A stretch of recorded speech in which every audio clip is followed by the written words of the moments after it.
Falleció Pipo Mancera. Es una noticia que acaba de llegar a nuestra redacción, que ya le dijimos antes de que comenzara la pausa. Lamentamos muchísimo este deceso porque ha sido un gran maestro. Ahí se lo encuentra en una de las tantas entrevistas que había realizado. Él nació el 29 de agosto. A principios de la década de 60 se había desempeñado como periodista cinematográfico en el programa de televisión Pantalla Gigante. Por aquellos años condujo el musical La Noche y fue productor en el film La Calecita, el drama de Hugo del Carril. Como actor se inició en El Crack, de José Martínez Suárez, donde se escucha por radio un extenso comentario suyo, y en 1965 se interpretó a sí mismo en una escena de Bicho Raro con Luis Sandrini. Su mayor éxito fue Sábados Circulares, claro. Sábado Circular está en la memoria de todo el mundo. Se había emitido desde 1962 hasta 1974, un programa de 6 horas de duración, lo que después se convino en llamar programas ómnibus, que había los fines de semana. Bueno, de alguna manera se instaura en la televisión a través de Pipo Mancera este tipo de programas, ¿no? Donde había entretenimientos, reportajes, música, que si bien él fue el pionero, se hizo extensivo a muchos otros conductores de televisión, pero de alguna manera él fue el que llevaba a cabo estas entrevistas. Él tenía esas cámaras que se llamaban cámaras testigo, ¿no? Que eran cámaras que seguían la secuencia de hechos que después eran transmitidos en televisión. Y la música, no había shows musicales también en su programa. Fue el que introdujo en la Argentina este formato, como les decía, de los programas ómnibus. Hizo pruebas de escapismo, doma de leones, las primeras cámaras sorpresa. Él era el pionero en estas cámaras sorpresa, ¿no? Llegó a tener un pico de, en su momento decía que era 80 puntos de rating. Recibió en su programa personajes muy famosos en ese momento: Marcello Mastroianni, Alain Delon, Sofía Loren, Pelé. Cantaron también Sandro, Serrat, Palito Ortega, Rafael. Muchos cantantes internacionales que venían a la Argentina pasaban por ese programa ómnibus porque era la invitación a pasar la tarde, ¿no? Para la gente también. Era como prender la televisión y encontrarse acompañados por Pipo Mancera y todos los entrevistados que él tenía. Relanzó también al medio televisivo figuras del espectáculo como Libertad Lamarque, Tita Merello, Nini Marshall. Fue el primer periodista en entrevistar en 1971 a Diego Armando Maradona cuando tenía 10 años. Luego se convirtió en uno de los mayores exponentes de fútbol, pero en ese momento lo entrevistó. A fines del año 1975 dio por terminado su ciclo.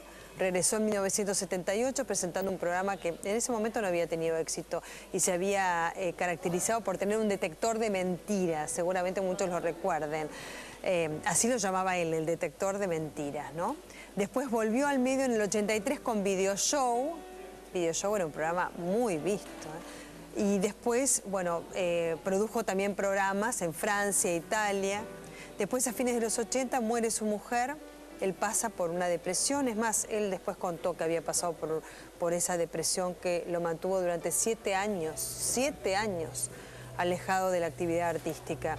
En 1996 fue convocado para que reapareciera en televisión y pues, la temática era diferente a la que él había tenido durante mucho tiempo. Y se convirtió en un referente. Fue columnista también del diario La Razón. Había tenido un ciclo por radio, después de haber estado muchos años radicado en Uruguay. En 2005 fue entrevistado para un documental en homenaje a Nini Marshall. En el 2007 relanzó su tradicional programa en Crónica Televisión. Y después se casó con Esther Ferrando, con la coreógrafa. En el 2007 recibió un premio, el Cóndor de Plata, su trayectoria, que entrega la Asociación de Cronistas Cinematográficos de la Argentina. Pero claro, el programa era Sábados Circulares de Mancera, porque llevaba su impronta, llevaba su nombre. Es donde él creaba y llevaba adelante la producción, el gran poder de convocatoria. O sea, ha acompañado a tantísima gente esos días sábados. Y por primera vez se había emitido los Sábados Circulares de Mancera el 6 de enero de 1962. Pasó por Canal 9, Canal 13 y lo que era en su momento Canal 11. Y se emitió, como les decía anteriormente, hasta 1974. Era impresionante la cantidad de gente que se quedaba a la tarde mirando este programa. Yo les había hablado de algunas figuras del espectáculo. Bueno, tengo varias para poder agregarles.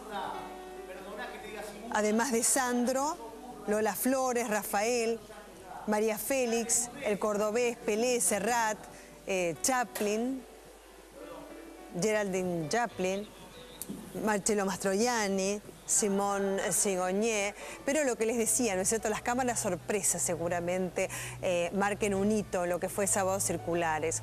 Y el comienzo también de lo que fueron los programas ómnibus, ¿no? O sea, presentarse un día de los fines de semana, que en este caso era el día sábado, y durante horas y horas entonces tener entrevistas, después tener un show musical, acercarse entonces a aquel que interpreta ese show musical, entrevistarlo también, tener esa escenografía que fue muy característica como antesala de estos llamados programas ómnibus, ¿no? O sea, el living, en un rincón de la escenografía, después tener el show musical en otro lado, el conductor que permanentemente se traslada de un